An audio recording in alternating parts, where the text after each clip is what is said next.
అండి అందరూ బాగున్నారు కదా. Welcome to Yog stock. ఇది మన సిరీస్ ఆఫ్ వీడియోస్ అయితే చేస్తున్నాం కదా. ఇండియాకి వెళ్ళి సెటిల్ అవ్వాలంటే ఎలా, అపార్ట్మెంట్ కొనుక్కోవాలంటే ఎలా, ఫ్యామిలీ మూవ్ చేసుకోవాలంటే ఎలా. సో ఇలాగా నేను చేస్తున్నటువంటి కొన్ని వీడియోస్లో కొన్ని కామెంట్స్ కూడా ఏంటంటే, ఇండిపెండెంట్ హౌస్ ఎలా కట్టుకోవాలి, స్థలం కొనుక్కొని ఇల్లు కట్టుకుంటే మంచిదా లేకపోతే అపార్ట్మెంట్ కొనుక్కుంటే మంచిదా అనే దాని మీద మనం ఆల్రెడీ వీడియో చేసుకున్నాం కదా.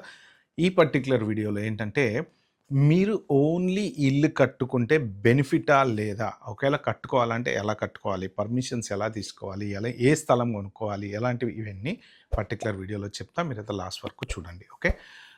ఎవరైనా సబ్స్క్రైబ్ చేసుకోవాలంటే ప్లీజ్ దయచేసి సబ్స్క్రైబ్ అయితే చేసుకోండి. దీనికి సంబంధించిన ఆ వీడియోస్ ఏమేమైతే ఉన్నాయో అన్ని moving back to India plan videos అన్నీ ఒక ప్లేలిస్ట్ చేశాను కదా. ఇది కూడా దానికి లింక్ చేస్తా. మీరు ఇంకెవరైనా ఏమైనా మిస్ అయ్యి ఉంటే దాంట్లోకి వెళ్ళి అయితే చూసుకోండి. ఫస్ట్ ఆఫ్ ఆల్ స్థలం కొనుక్కోవటం అంటే one of the best idea. Okay. మీరు ఇప్పటికిప్పుడు ఇల్లు కట్టలేకపోయినా డౌన్ ద లైన్ రేపో ఎల్లుండో అంటే మీన్ టు సే ఒక 1 ఇయర్కో 2 ఇయర్స్కో 5 ఇయర్స్కో మీరు వెళ్ళిన తర్వాత అది దగ్గరుండి ఇల్లు కట్టుకోవచ్చు.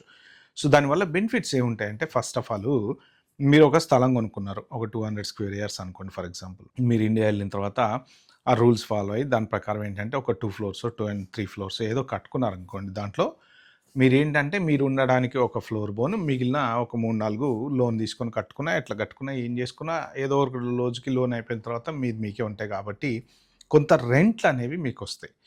ఏంటంటే ఆ రెంట్ల వల్ల ఏంటంటే మీకు లోన్ వెళ్ళిపోతుంది.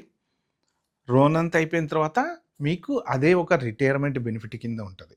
సో ఇది వన్ ఆఫ్ ద అడ్వాంటేజ్ అనమాట. కానీ ఏంటంటే, మీరు పెద్ద 200 గజాల ఈ దాంట్లో ఒక 2 ఫ్లోర్లు మీరే కట్టేసుకొని పెద్ద డూప్లెక్స్ కట్టి పైన ఒక ఫ్లోర్ రెంట్‌కేసారనుకోండి, యూజ్ ఉండదు.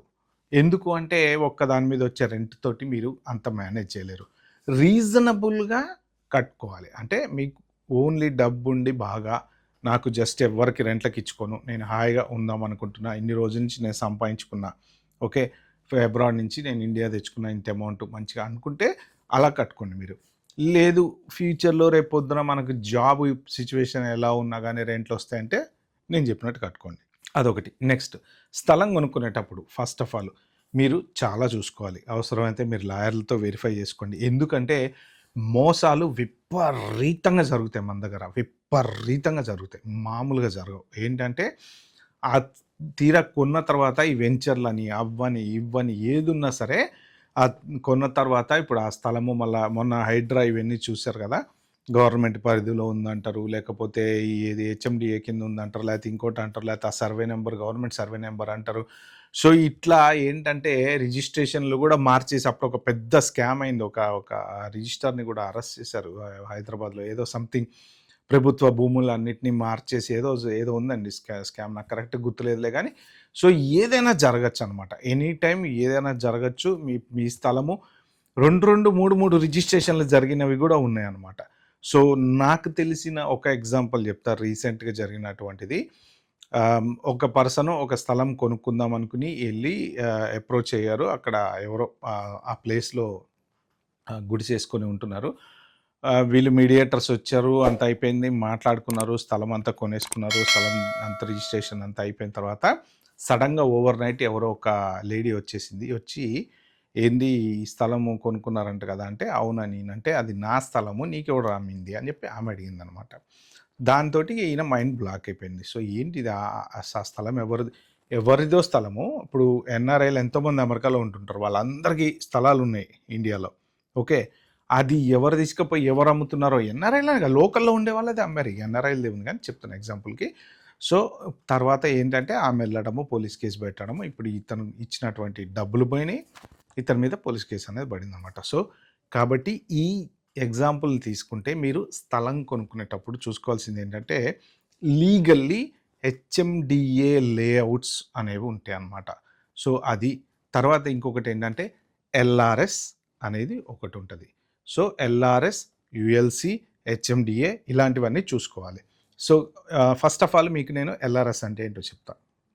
ఇప్పుడు ఏదైనా ఫర్ ఎగ్జాంపుల్ ఒక 40 సంవత్సరాల క్రితం, 30 సంవత్సరాల క్రితము ఇవన్నీ ఏంటంటే అగ్రికల్చరల్ ల్యాండ్స్.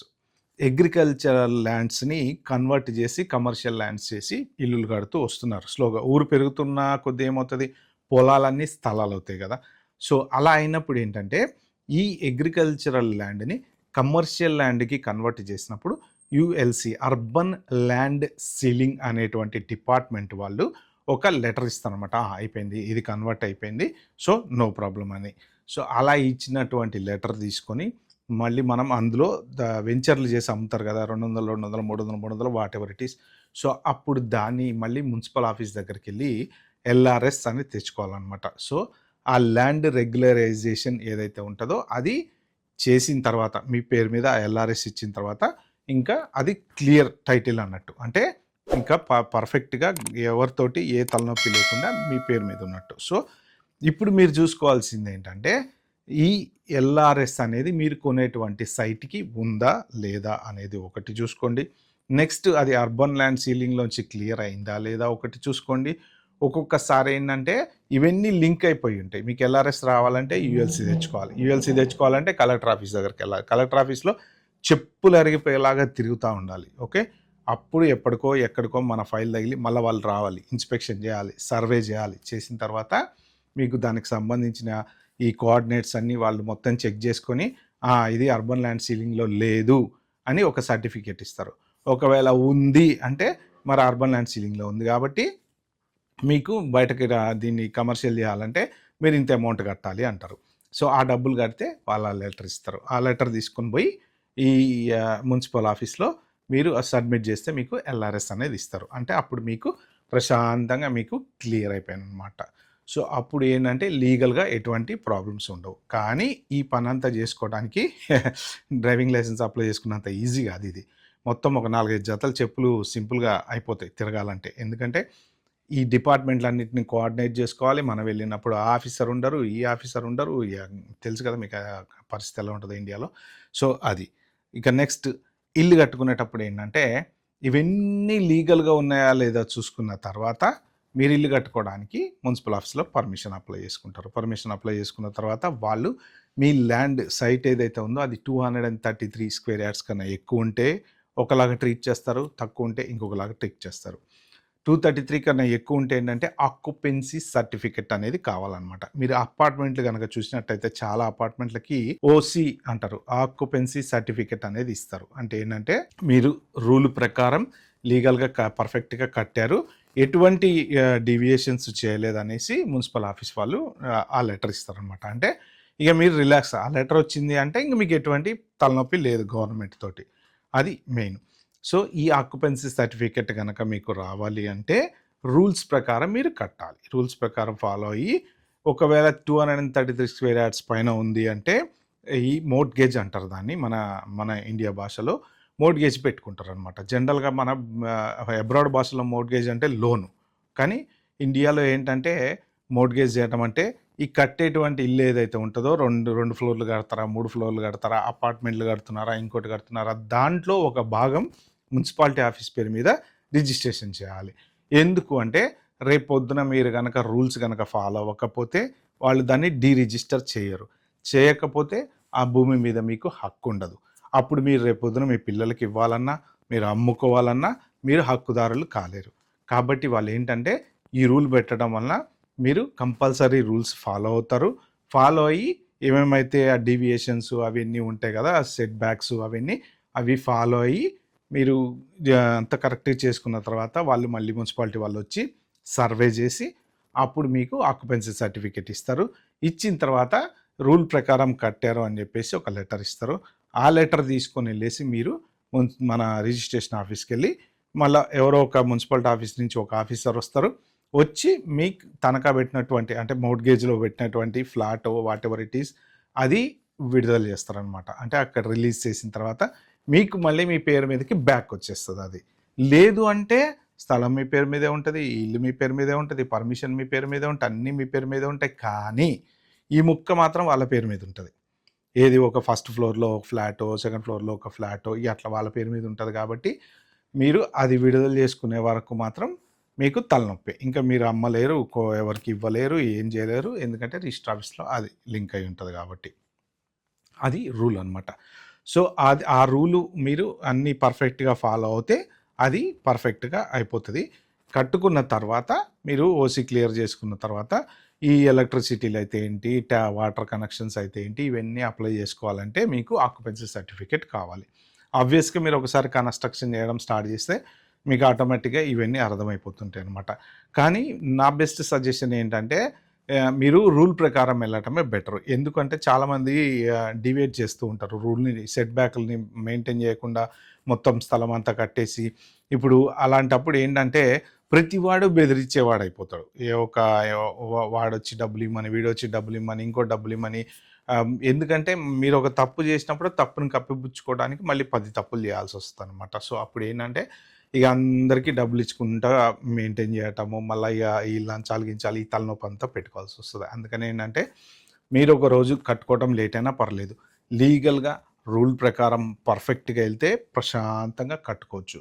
సో, ఇవి మెయిన్ ఇంపార్టెంట్ థింగ్స్. కట్టుకున్న తర్వాత మీరింకా మళ్ళీ ప్రాపర్టీ ట్యాక్స్ అప్లై చేసుకొని ఇంక మీరు రెంట్‌లకి ఇచ్చుకునేది ఇచ్చుకోవచ్చు. So, whatever it is every year మీరు ట్యాక్స్ అయితే కట్టుకోవాలి. అయితే ల్యాండ్ కాస్ట్ వచ్చేసి మన దగ్గర చాలా ఎక్కువుంది. ఇప్పుడు ఏది టిపికల్ సిటీలో కొనాలంటే చాలా ఎక్కువుంది.